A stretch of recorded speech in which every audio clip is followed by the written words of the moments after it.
I got a comment today saying, "Oh, wow, you did the test in a language that 1% of the country speaks, while you're fluent in a language that 100% of the country speaks. Good on you. Utterly pointless exercise. I guess you needed a hobby." And I'm like, well, for one, that's true. Yeah, it is. I mean, language learning is my hobby. It is. You're not wrong, but also there is a point, and I've spoken about the point um many times. Someone else asked. This became like responding to comments, but someone else said, "Wait, so what is the deal with doing the test in Welsh? What is the point of this?" I don't know. No, the weird thing is they were asking, "I haven't seen your other videos yet, but why are you doing this?" And then I replied, "Well, a good place to start might be to see my other videos because I did go through that in a lot of detail multiple times. So I'm not going to repeat that again.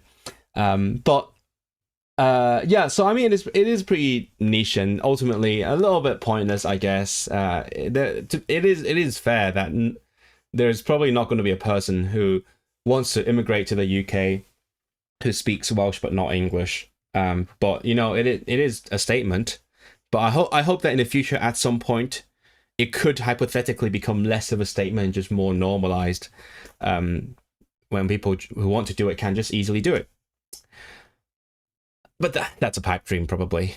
We'll work towards that. And also, just to be very clear, it is probably not true that only 1% of the population speaks Welsh, and also 100% of the UK is fluent in English.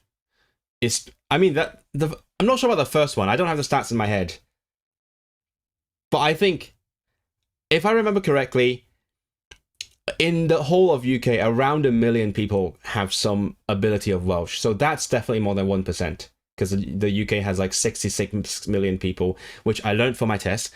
And also, definitely not every single person in the UK speaks perfect English, fluent English. Lots of immigrants can't speak it fluently, which is kind of a thing that people have been arguing over. That's a big contentious thing. And also, there's deaf people that can't use English, whether they're from the UK or immigrants. And also, there are people, for example, in Wales, that don't speak English perfectly, because there are parts of Wales where people speak Welsh basically all the time, and they struggle a little bit with English. Not many of them struggle, but like I've seen like people being interviewed, and they're clearly struggling with English. Anyway, so that was my response to that comment. How long have you been studying Welsh? You will know if you go back on my channel.